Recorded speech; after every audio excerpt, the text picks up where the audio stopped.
We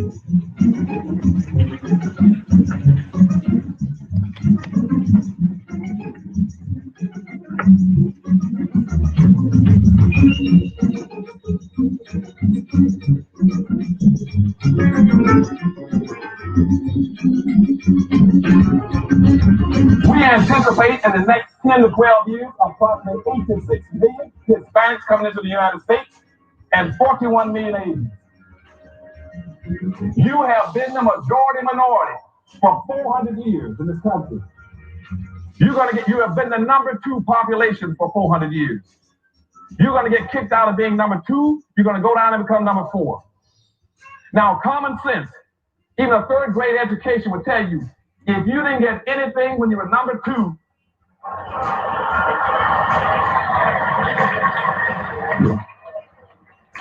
you all jumped ahead of me, but anyway, you can guess what you're going to get when you become number 4. President Biden, do you support reparations? Well, I mean, since I haven't spoken on this, got a chance. Number one, the reason we're the country we are is because of immigration. We've been able to cherry pick the best from every single continent. The people who come here have determination, resilience. They are ready to stand up and work like the devil. We have 24 out of every 100 children in our school today is Hispanic. The idea that we are going to walk away and not provide every opportunity for them is that not only stupid and immoral, but it's bad for America. They are the future of America. Systemic racism that has plagued our nation for far, far too long. I said that over the course of the past year that the blinders have been taken off the nation, the American people. But what many Americans didn't see or had simply refused to see couldn't be ignored any longer. Those 8 minutes and 46 seconds that took George Floyd's life opened the eyes of millions of Americans and millions of people around all over the world. It was the knee on the neck of justice, and it wouldn't be forgotten. And it's not white Americans' fault, but just a fact. At the very same time that America refused to give the Negro any land, through an act of Congress, our government was giving away millions of acres of land in the West and the Midwest, which meant that it was willing to undergird its white presence from Europe with an economic floor. But not only did they give the land, they built land-grant colleges with government money to teach them how to farm. Not only that, they provided county agents to further their expertise in farming. Not only that, they provided low interest rates in order that they could mechanize their farms. Not only that, today, many of these people are receiving millions of dollars in federal subsidies not to farm, and they are the very people telling the black man that he ought to lift himself by his own bootstraps. And this is what we are faced with. And this is the reality. Now, when we come to Washington, in this campaign, we are coming to get our check. We are owed $104 trillion on the very low end, plus $735 billion recurring. This number does not include the cost of about 50 Black Wall Streets that were decimated, nor compound interest from 2017 when Sean D. Rochester's book, The Black Tax, was published, nor the cost of Black life, nor the cost of living increases, nor the war on drugs, nor the current day pandemic. The number I'm working with is for slavery, Jim Crow, and accrued ongoing systemic racism, oppression, and disadvantage in the country our ancestors built with their lives. Good evening on the West Coast. Good evening in the Central. Good evening in the Mountain. Good evening on the East Coast. You know exactly who it is, family. Angela Nirvana, your hostess with the mostest on the reparationist perspective, bringing you those 8 dots, hot topics, and making the case for reparations, making the case for weaponizing our vote and socializing our suffering. And today, family, This is your edition of Pocket Watching. Absolutely, family. I just had to like dig into this topic because when this friend of mine in Facebook text in response to us asking what has Biden done for the very ADOCs who delivered him the White House, his response was quite unsettling. And it just reminds me of how much work we actually have to do, family. It is overwhelming that the real work is our people. The real work are the Bougie ADOCs who clearly, have made strides for themselves and pulled themselves up by their bootless straps, and kudos for you. I, by and large, am one of them. I've done well for myself, but none of us are free, family, until all of us are free. And so I had to address this because it was weighing on me. It weighs on me to see that 87% of us thought it sound to replace a racist in office of 4 years with no record against ADOCs, with racist in office a combined 65 years, with records as long as New York City blocks against ADOCs. 87% of our electorate thought that was sound. And while I totally disagree with the people in new black media who tell us not to vote for either party, and that is because that's exactly what they want us to do, to not participate. And in that, far too many of us have died so that we could have the right to weigh in and have an opinion. But my thing is, you definitely need to vote, but you need to weaponize the vote.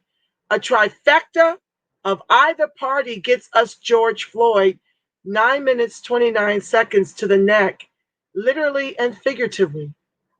And that's what the Bougie, who managed to have cut themselves out some false sense of security, because neither do they have the wealth of the magnitude that white folks have killed and stolen from ADOCs.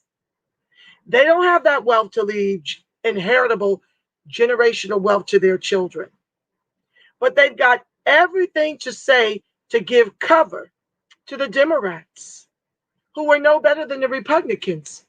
When we in the movement have stressed to vote Democrat down ballot to deliver a Democratic Congress to protect the over 50% of ADOCs who rely on government assistance by design of institutional systemic racism.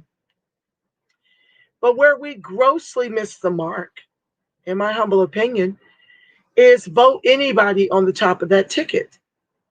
That is a poor strategy.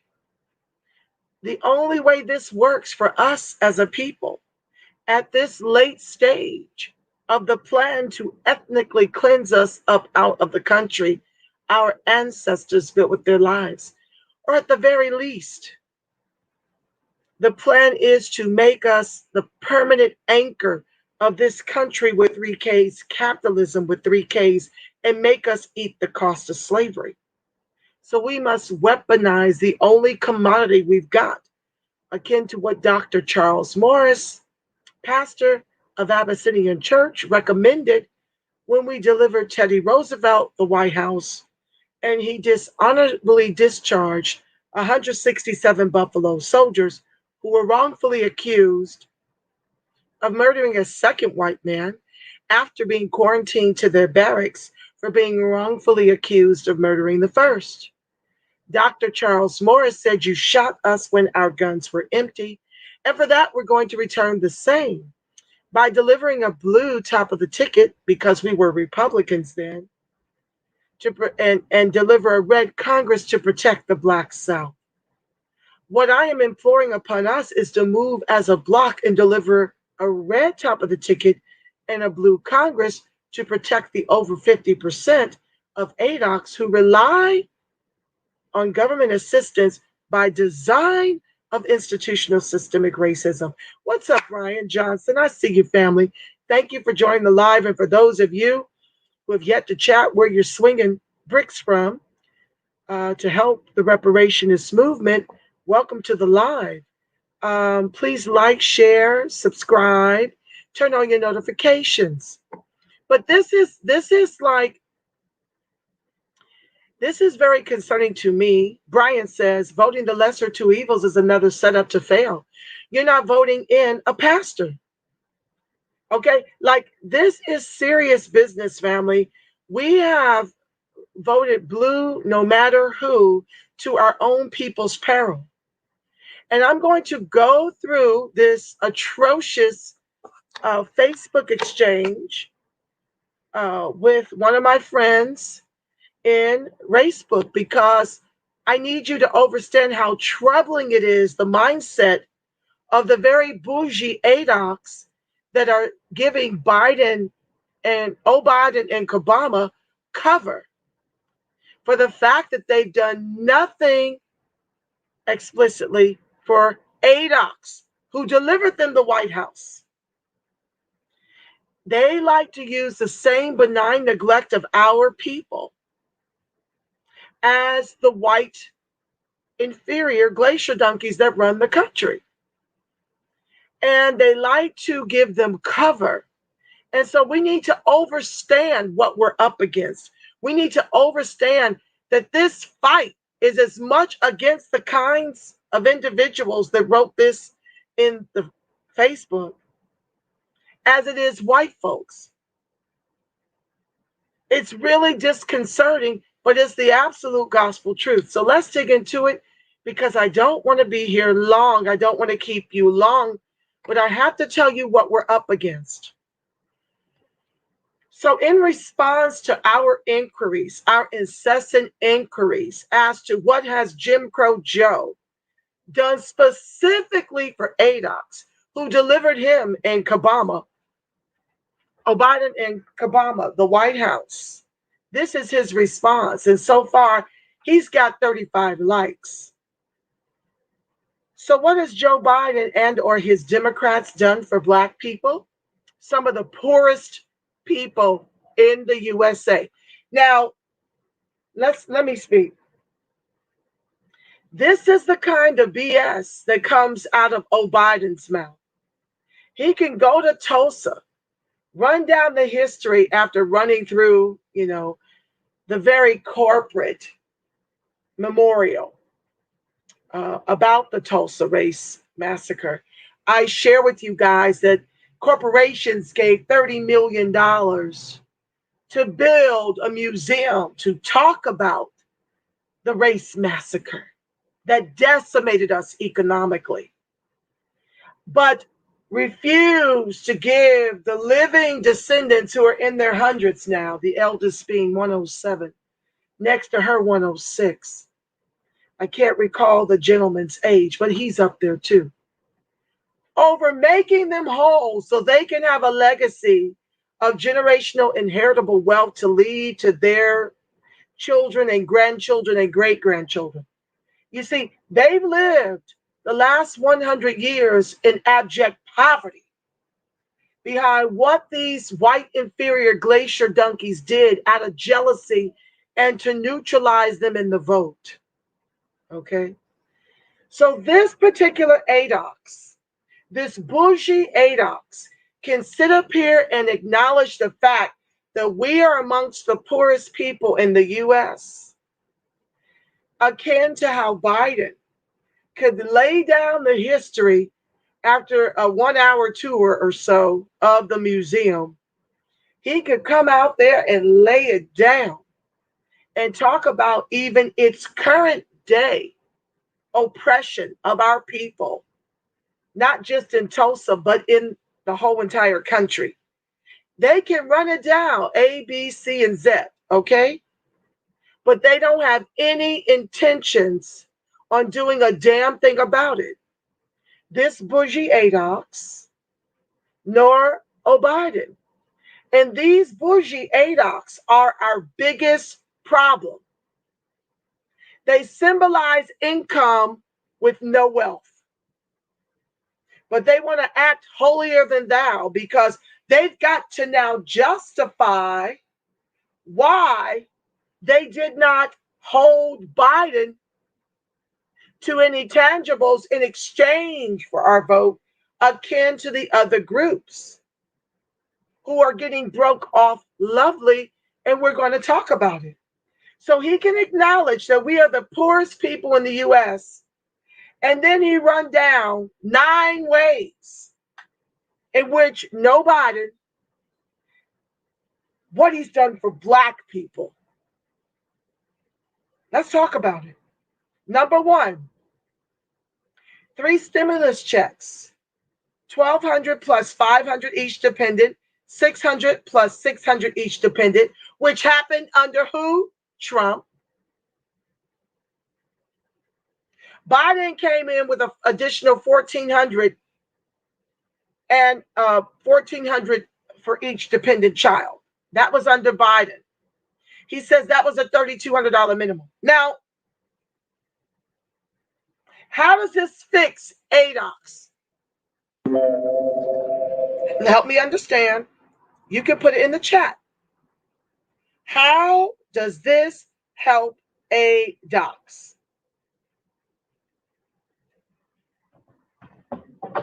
We are the highest unemployed and underemployed before the pandemic. We've got our public school dollars being drained from our communities to enrich the public schools in the white communities. So we're pretty much, with our tax dollars, those of us who own property, are funding free high school, free K through 12.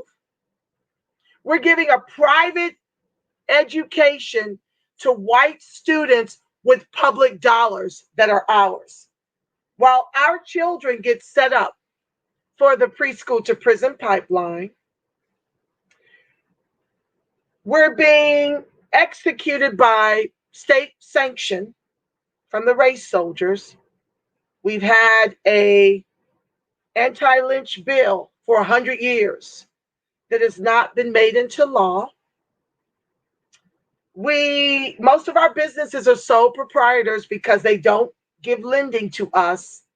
They lend to people of color, which everything we should be given is free. We shouldn't even have loans. We shouldn't have to pay back a damn thing. But they're constantly putting all of our stuff under this people of color minority umbrella. And so by the time any of it gets to us, it's trickled down to very few of us that are able to benefit from that. We're redlined into environmentally racist communities and tenement housing. Most of the money we spent is on credit, so we're over leveraged on credit. White folks and immigrants share over 100 trillion household dollars since COVID, while ADOX share less than 700 billion since COVID. So most of what we're spending is, on credit. So in effect, far too many ADOX came into this pandemic already in the red. We were already in the negative.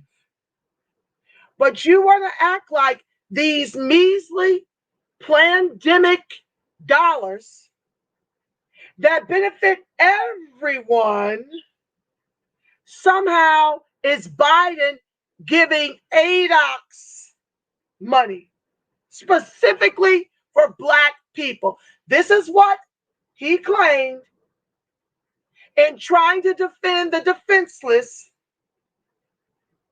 no Biden, that this is what the Democrats have done for Black people, 2/3 of which he posted in terms of pandemic stimulus dollars was from Trump, and all of it benefited all of America when our ancestors built all the wealth they now share. We are the legs of that table that we built in its entirety that they eat from. But these plandemics are being argued that Biden did something for us when we were already in the red. Don't own homes, can't afford to own homes. Let me keep going. Monthly child tax credits of $300 or $250 per child starting July 15. That's July 15. Once again, are these tax credits exclusively for ADOCs, whose ancestors built all the wealth they eat from with their lives? Answer me in the chat. I'll be over soon. SBA loans and grants, and some of you have never owned a business, lying assholes. First of all, there's no context around this SBA loans and grants. Yes, there was the PPP and SBA loans. And I do believe there were some grants. But once again, he doesn't put this into context, and he does not say of us lying assholes what percentage of these Plandemic SBA loans went to ADOC specifically. I know that there's been PPP and SBA loans for the Plandemic, for the country. But this is the same benign neglect of our very people that are working feverishly, working overtime to denigrate us, who are fighting this historic fight for reparations in the trillions over multi-generations. This is the way these type of bougie ADOCs get to buy into this hype that reparations is never going to happen. They can make excuses for why it shouldn't happen, because then they don't have to be responsible for lifting a finger. But I tell you what they won't do, turn over their direct deposits from the work that we're doing in the movement to get this done accurately. We lose sleep while they get the come up. We're the unsung sheroes and heroes on calls round the clock, because as you see from most of the reparations being done out here, it is an absolute nothing burger. I was just sharing with a comrade out of Chicago on one of the Facebook posts that we may not be chattel, but we are still enslaved. These Mickey Fickies are doing everything to try to avoid giving us cash so we can pull ourselves up by our bootless straps, akin to how we've been expected to since we were emancipated. They want to use it for housing grants, health care. I mean, it is a total shit show out here for what they're trying to do to corrupt and to co-opt our reparations to make it class-based policies. Trump gives white farmers $46 billion. And they recently prevailed at the Supreme Court level because Biden gave $4 billion for ADOCs to share with poor whites and immigrants. They're now, I don't know, that's in limbo because they managed to make an argument that is reverse discrimination to allocate COVID relief funds in this way, specifically for blacks, poor whites, and poor immigrants. $4 billion to Trump's $46 billion.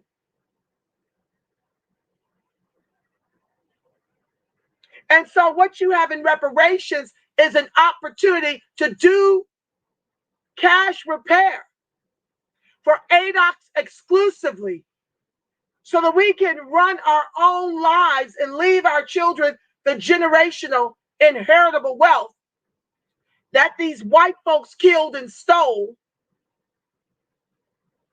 Okay? They killed and stole that wealth. I think about 50 Black Wall Streets all throughout the country were decimated by them. So we now don't have the inheritable generational wealth that we were on track to be able to pass down to our children. And yet you've got these bougie ADOCs who have no wealth to leave their kids. They may have an income, but they don't have wealth. Talking this kind of nonsense as if the Plandemic is our reparations. This sounds as niggard as Mitch McConnell suggesting that Obama was our reparations. Let me keep reading. For those who have actually lied to get these SBA loans, you're going to be under investigation. The FBI is investigating you. So I hope you took that money and placed it somewhere that is creating and generating a return on that lie, because they're coming for that money. And you know who they will target. They got your taxes. They know who you are. Wait for it. And I'm not even mad that you lied. You're not an asshole. You're just like your white oppressors. You've learned from the best. Number 4, laws which protect LGBTQ, many of whom are Black. That is a lie.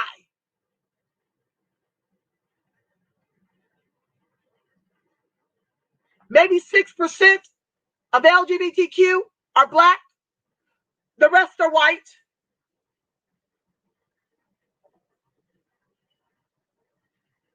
This is an insult of exponential proportion that you think the laws to protect LGBTQ, the laws to protect who you sexing, is a come up for 6% of Black folks.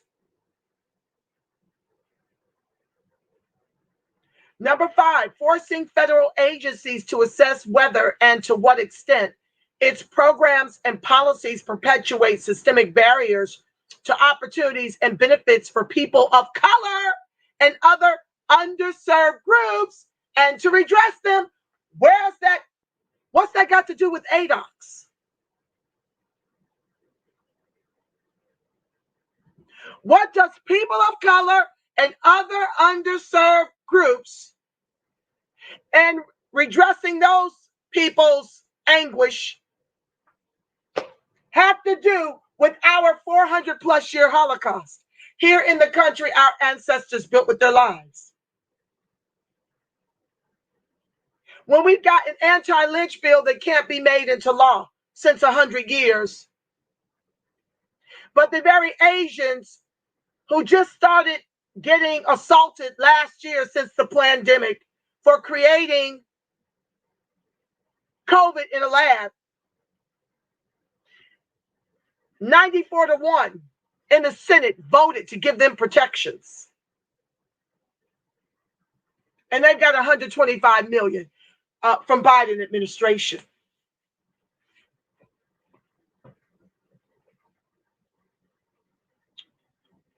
But that is for ADOCs. When we are still being executed by the race soldiers through state sanction. And Kuhn Clyburn says we can remove ending qualified immunity from the George Floyd Justice in Policing Act.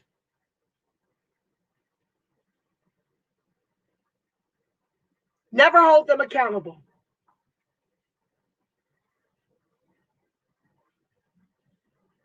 Number 6, revocation of whitewashing executive orders by the great German Donald Trump. Once again, it's lacking in specificity. How's that helping ADOC specifically? What is that doing for Black ADOCs, not even Black immigrants? What is this doing for ADOC specifically?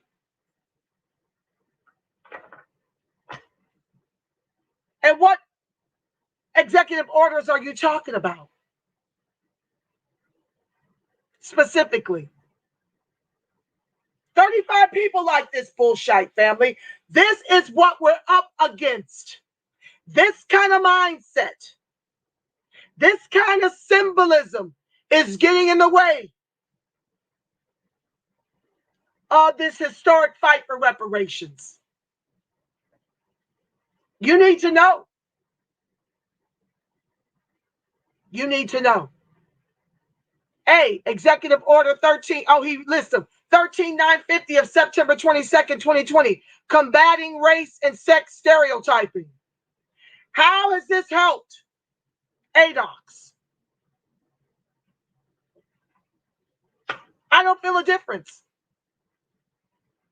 How does this help ADOCs specifically? Executive Order 13958 of November 2nd, 2020, establishing the President's Advisory 1776 Commission. I'm still waiting for him to put context to how this helps our people. It's not here. Number 7, adding another $1.6 billion to HBCUs in 2021, which is on top of what they normally get each year, almost tripling the funding. Once again, how does this help ADOCs? How does this help ADOCs who carry a ton of debt?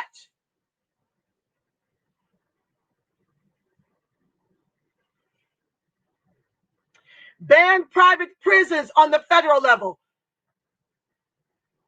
How many ADOCs are federally enslaved? What percentage of ADOCs are federally enslaved as compared to the percentage of ADOCs who are enslaved on the state level?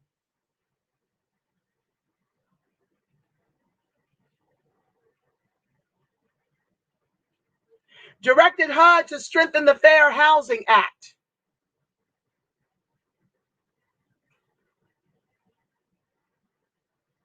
Where are the specifics? I want to know, when you direct HUD to strengthen the Fair Housing Act, how many of the ADOCs does this spare from being evicted? How many ADOCs? What does that mean?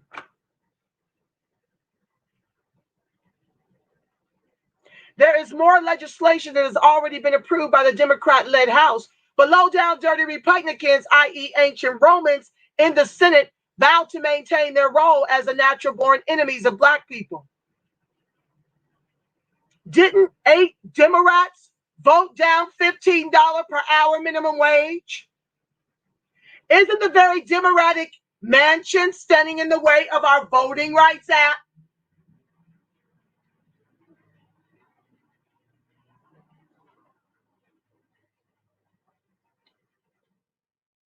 What's the more legislation that has already been approved by the Democrat-led House that helps ADOCs specifically? Since we're the assholes, right? Let's talk about the other kind words this Bougie bootlick had to say about those of us in the movement. Now to my distractors who will come on this post with your bloviation, distortions, hype man commentation, with groupies in the background, question begging, eye rolling, victimization commentary, loud talking, disparity studies in place of real politics. head and ass scratching, irrelevant comparisons, or other niggardly diatribes. You have your head so far up your asses that you can brush your teeth through your navels.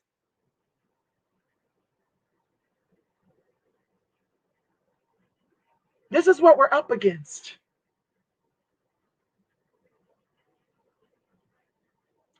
This is so. For weaponizing the data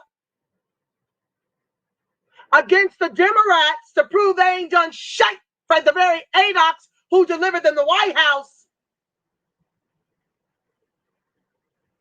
For calling out the debt that is owed in the trillions over multi-generations, we get to be victims. We're victims. We're playing victims. Because we won't give cover like these kind of bootlicks. We won't excuse the Democrats.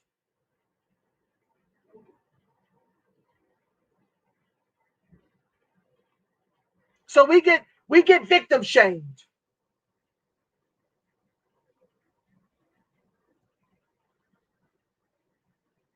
We come with articles from the CNNs that they watch, the Wall Streets that they read, the New York Times, the LA Times.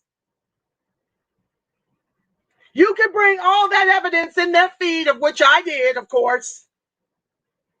But because we call the bullshit out, the Democrats out, because I'm teaching you to weaponize your vote by shutting government down with a red top and a blue Congress, I get to be called all these names by the bougie bootlicks that are giving Biden and Obama cover to do absolutely nothing for the American descendants of chattel slavery that delivered them the White House. And then, of course, you can't conclude without involving Trump. Modeling yourselves after Trump supporters is not a good look. You look like damn fools. Yes, self-interest is important in politics, but not at the expense of the other U.S. citizens upon which you are dependent.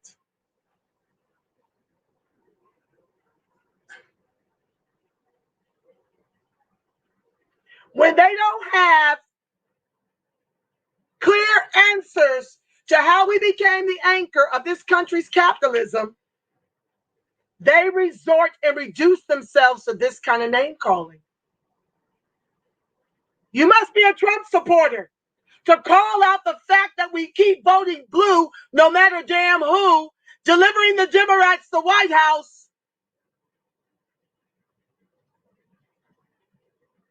while getting nothing in exchange for our vote.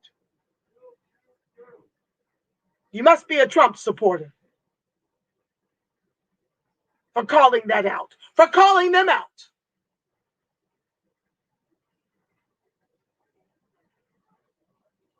Never asking the question, why are we dependent on other citizens when our ancestors built all the wealth they eat from?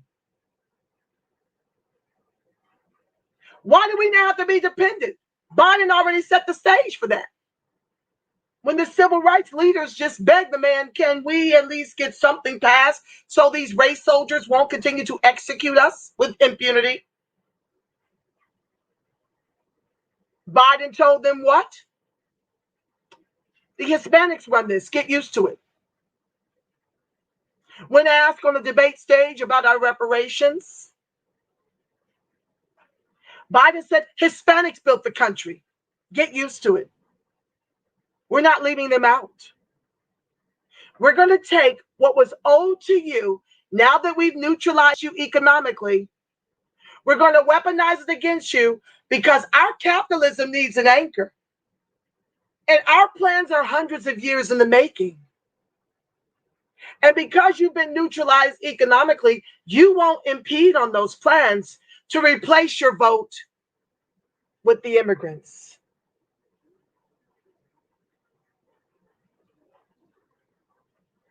And because of bougie bootlicks like this, he's a boomer, we now have to answer to these immigrants who are going to be running the country. They're already taken over. You've already got a CBC that's working harder for people of color and minorities than they are American descendants of chattel slavery. None of the other groups caucus for us. But our very CBC caucus for all the other groups. And they do the very thing this bougie bootlick is doing. Giving cover to Biden while he ethnically cleanses us up out this piece. Continuing to vote blue, no matter damn who.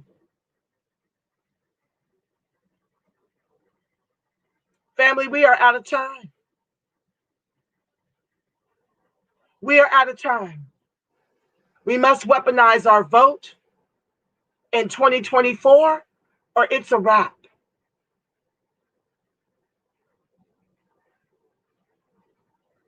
Biden is spending $26 million a week to bring in migrant children,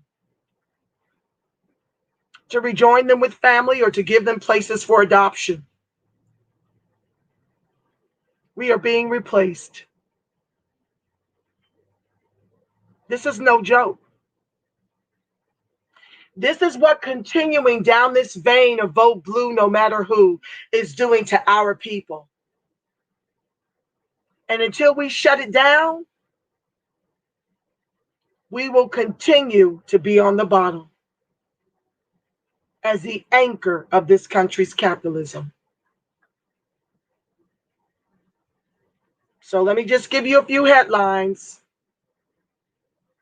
Mayors back reparations that could cost 6.2 quadrillion or 151 million per descendant. That is what we're owed as this bougie boomer bootlick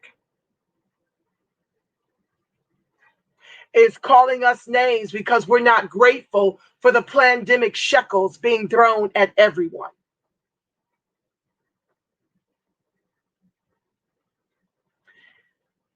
New foundation gives record 125 million to AAPI causes as anti-Asian hate crimes surge in 2021.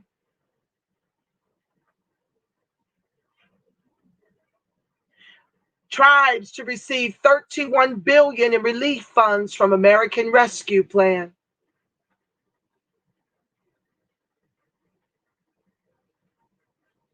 I couldn't afford to pay my student loans. Then I received a warrant for my arrest. That's what's happening to ADOCs. There's nothing quite like receiving a warrant for your arrest in the mail. That's what I discovered this May when a letter was delivered to my Boston apartment. Never been arrested before, excluding that close call in my sophomore year of college. So seeing the words arrest warrant stamped in big, bold letters across a page sent me into a momentary panic. When I reoriented myself enough to read the rest of the letter, a wave of confusion washed over me. All the letter explained was that there was a civil warrant out for my arrest and to call the sheriff for more information. I hadn't done anything that would explain a warrant.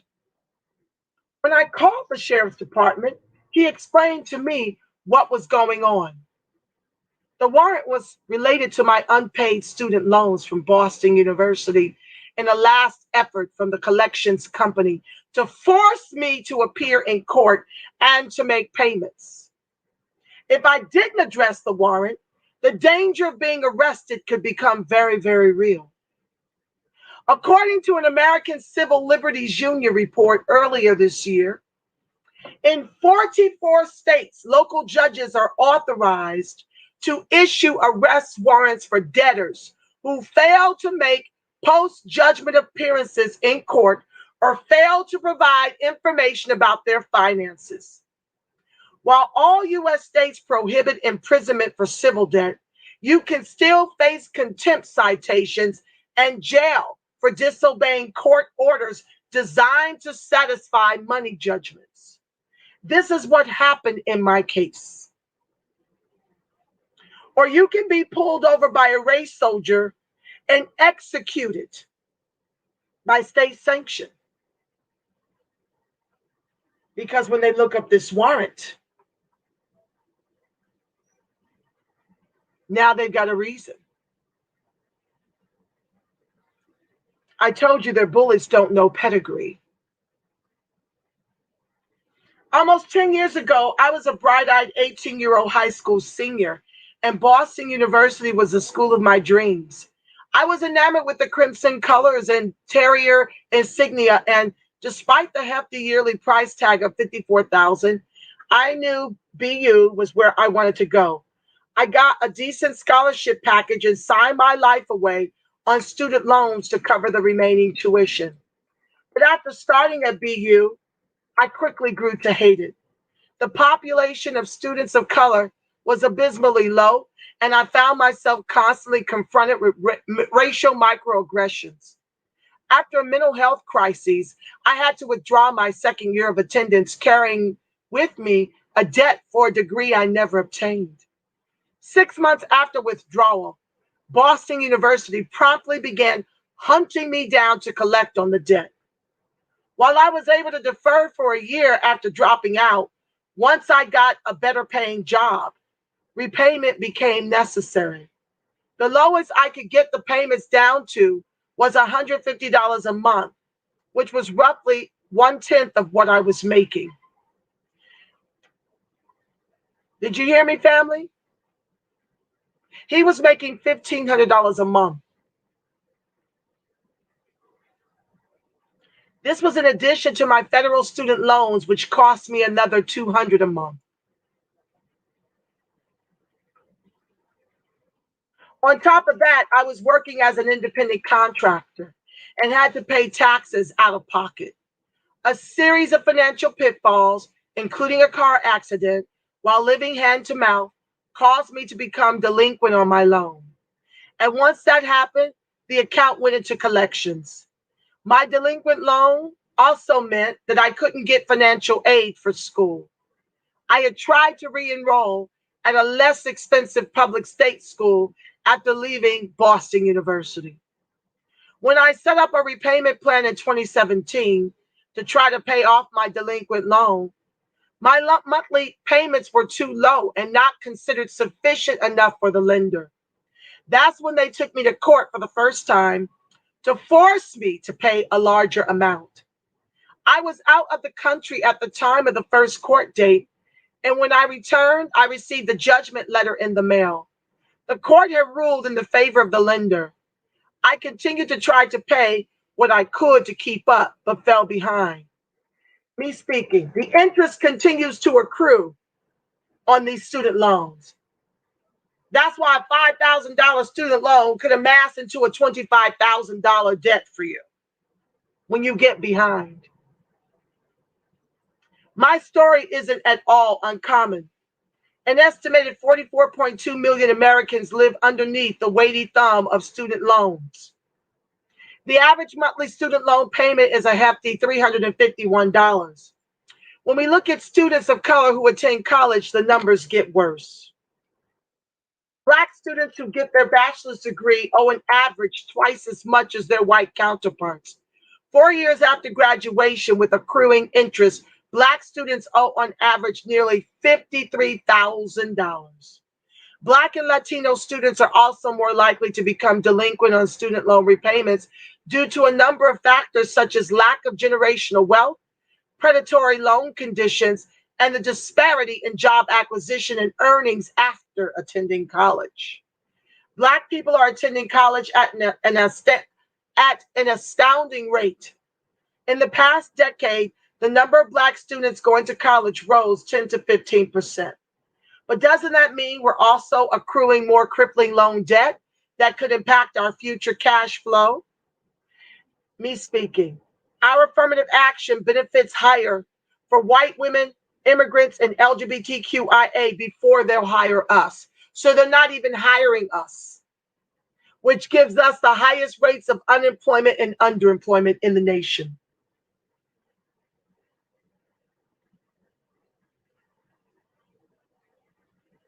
What I didn't know when completing my financial aid package was that the loan I received from Boston University was private.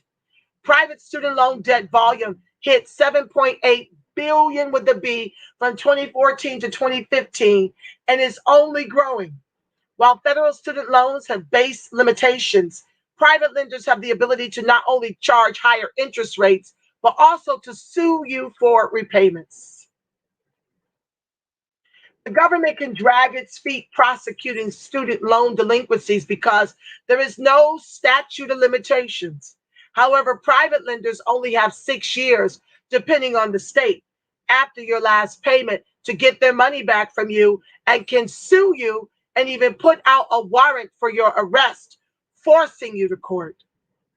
Receiving a warrant isn't something a lot of people with student loans will experience. It's a last resort of private loan lender attempting to get back the sum owed. But many more will experience being taken to court over unpaid debt.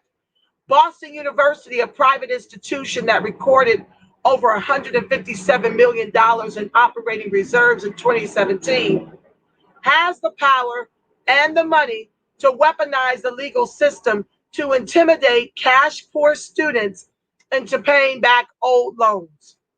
So do many of these higher education institutions and loan lenders. In the past 5 years, the number of lenders taking borrowers to court over delinquent student loans has increased significantly.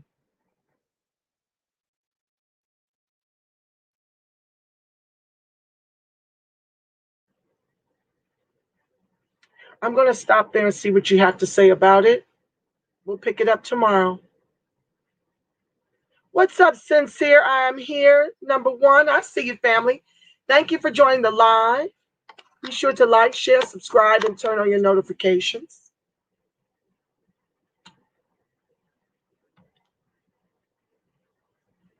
Brian says, I think people are missing the terms ADOC specifically. Right.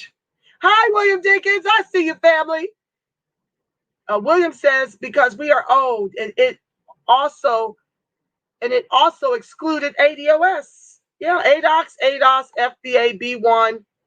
I use the terms interchangeably. Maurice Haru. All I got from 46 was a letter promising $1,400 from the U.S. Treasury. I have yet to see this alleged stimulus. Wow.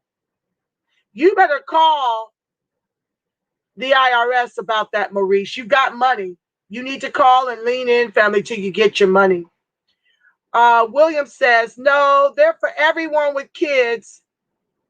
Since I'm here, number one, I see you, family. Freddie Silver, no one in the U.S. deserves reparations. Just be happy with your Obama phone.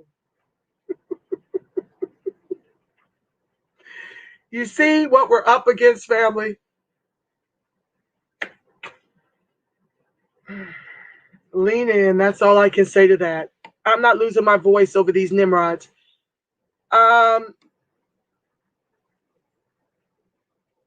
Freddie, you know what? I'm not even going to dignify you with a response. Angela, get this troll out of here. Let me see if I can, actually. I couldn't see him until now. Block user. There we go. Yay, he's gone. Yes. Brian says, it's like the people that said folks should have started businesses with their first stimulus. And for those applicable, unemployment. Long ass side. Brian, you see the work, right, family? He goes on to say, marginalized, underserved groups is very ambiguous language. Someone could easily argue that as meaning poor white rural communities. Absolutely. You remember Kuhn Clyburn's 10, 20, 30. 30% of our repair was to go to Appalachians. The 20% to everyone else, 10% was for ADOCs. This is the same Nimrod that told me that Asian protections and that 125 million that they received in COVID relief and to fight anti-Asian hate benefits ADOX too.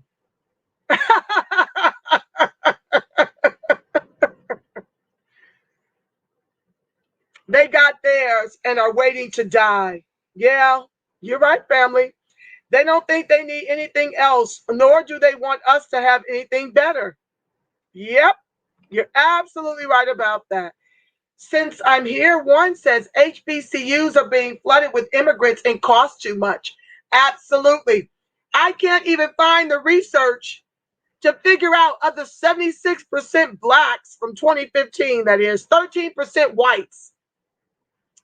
I can't even find what percent of the blacks are ADOX. The black immigrants have taken over in terms of student body and administration.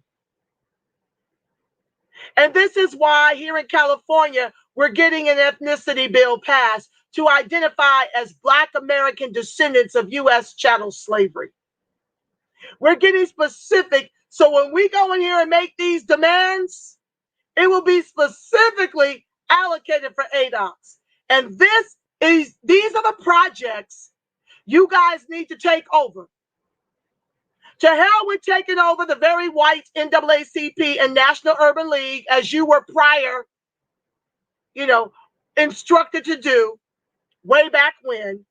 You need to take over every bill coming down the pike concerning your reparations, or else you will end up like Evanston, who is allocating and piecemealing reparations for, housing vouchers, of which only 16 have benefited so far of the 10.5 million allocated for reparations in Evanston. Okay. 10.5 million allocated in Evanston from the taxes on weed sales, while our brothers still doing time in the not so new slavery under the private prison industrial complex. Okay.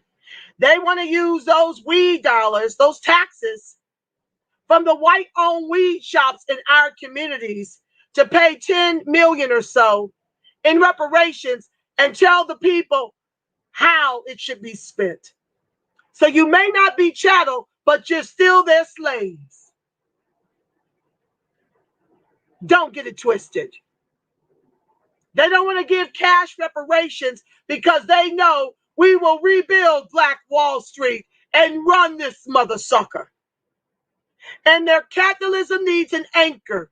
And they decided long ago we are it. And they've got all the help they need in this bougie bootlick that likes to call us names, call us damn fools and the like. Lots of these bougie bootlicks are getting in the way. And so we've got to lean in and reach critical mass. Thanks to all of you. William Dickens has a channel, Be the Power. We out here putting in work in the new black media. We're on our square, leaning in until they cut the checks in the trillions over multi-generations. I'm imploring upon you to shut government down by delivering a red top and a blue Congress. There's no other way. That's all we got. We've got one election cycle to get this right. This is my square for the next 4. You can call me what you want, but this is my square.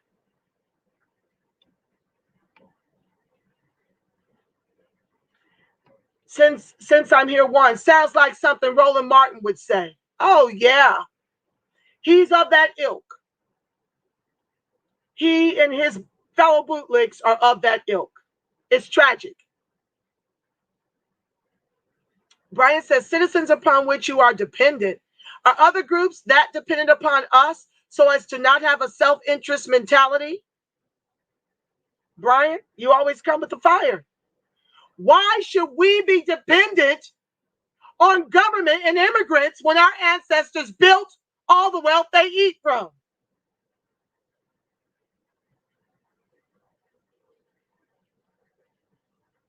Why should we even be their dependents? But this is what happens, family, when what we are doing is working. They come for us. That's how you know it's working. So lean in, show up. I'm going to keep showing up over here. I don't care if it's one person. I don't care if nobody's over here. How about that? I don't care. I'm going to continue to sound the alarm on these videos because consciousness determines form. And like I said in the earlier post, I am so grateful to God that these bootlicks consciousness wasn't needed to end chattel slavery.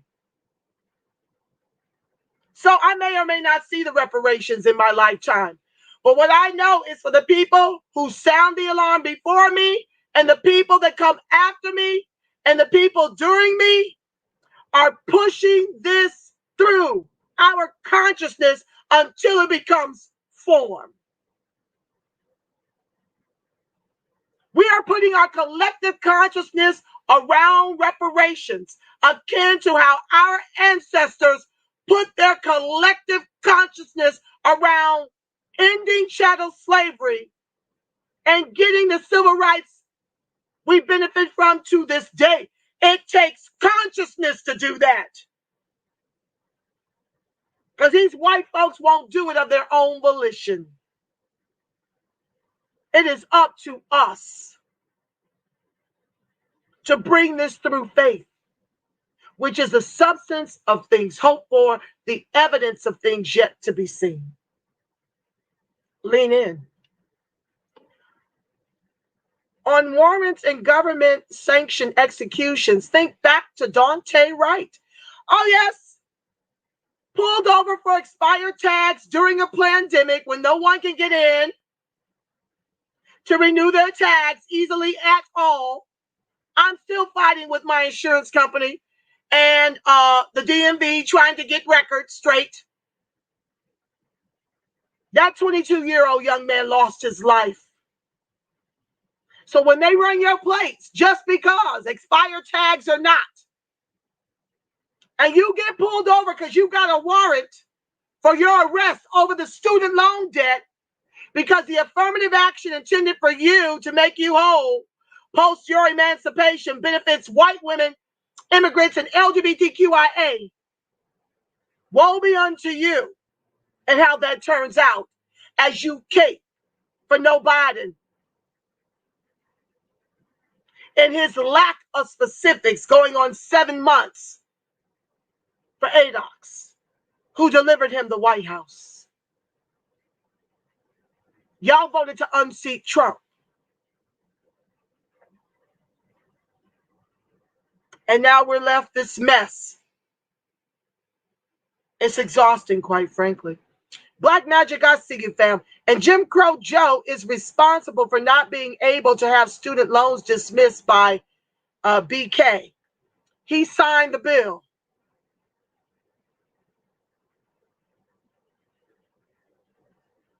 Well, once again with the student loans, Black Magic, only 16% of us are degreed. That is a white wealth transfer.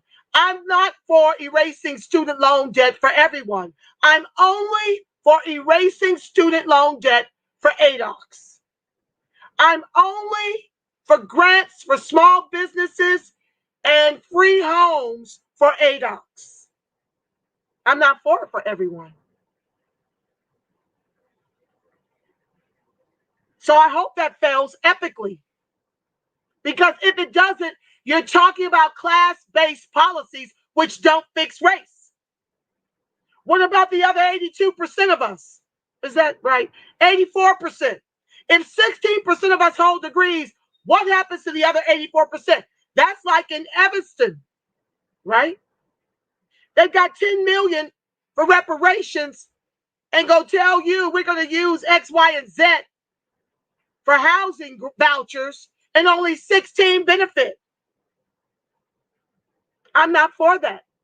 We all come up or none of us come the puck up. That's how I feel about it. And I've got student loan debt. But I'll be damned if I see our reparations be used for everyone, like the Plandemic shekels have. And the bougie bootlicks want to tell us Biden is doing those things specifically for our group. Let me finish reading the headlines of some of the other stuff I'll be covering this week to shore up my points.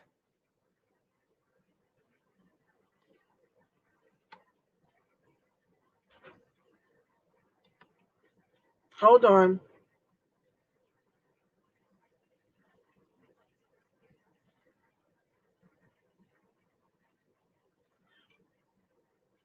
Crime in Atlanta is up. You know what they're trying to do? Justify paying and militarizing the police down there and bringing them back with a frenzy to annihilate the blacks in Atlanta. Long shadows, the black-white gap in multi-generational poverty. Okay. All right. It looks like I've got a few open, but I've got some more I want to bring you this week. Let me finish this out so I can pray us out and finish my chili and get my cheesy cornbread in the oven. Okay. Brian says, first, you accrue student loan debt. Second, due to systemic discrimination, you either are not hired or employed below what your credentials should afford you. Third, the delinquency comes right behind it. Yep. And then jail time for 44 states that can actually put you in debtor's prison all over again. Clyburn is who sold our votes to Biden. He didn't have to sell our votes to Biden. He just sold us out down there in the Carolinas. They've stolen 2 primaries from Bernie Sanders. Clyburn, yes, he assisted in that. Biden and Obama were forced on us. They weren't the people's choice by no stretch of the imagination. Brian says, I know. This sister was, I love these YouTube cooking channels, and I found this amazing chili recipe.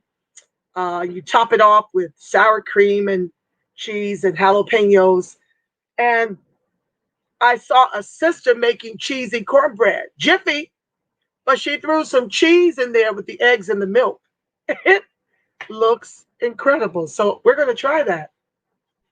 I hope your mouth is watering. Mine sure is. Since I'm here, especially with that fish fry foolishness, Brian, since I'm here, student loan debt was estimated to be 1.3 trillion in 2019. Our debt from this country is more than 20 times that minimum. Yep, you got it. All right, family. With that said, we're at 7:10. I'm going to bid you guys good night. Thank you for joining the live. Be sure to like, share, subscribe, turn on your notifications. I don't think I'm going to be doing any more noon shows because it's a lot on me, family, and I still have to get the website going, and it is exhausting trying to figure out how to download and upload on my site.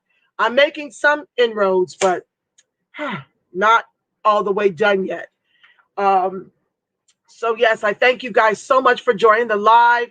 I'll be here probably every day this week around this time, 6 p.m. Pacific. Be sure to like, share, subscribe, turn on your notifications. Thank you for your contributions to the broadcast. It helps me to offset all of the advocacy and the cost to bring you these articles and share the way I see it. It's just been really helpful in so many ways. Thank you so much, family. And with that said, I want to pray a prayer of protection over us, that the light of God surrounds us, the love of God enfolds us, the power of God protects us, and the presence of God watches over us.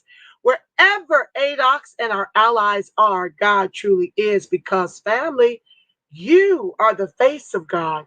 You are the voice of God. You are the body temple of the Spirit of the living God. And with that said, family, until tomorrow, you make it a beautiful, God-inspired rest of your evening. Know that I love you, Black. I love you strong. Peace. Mwah.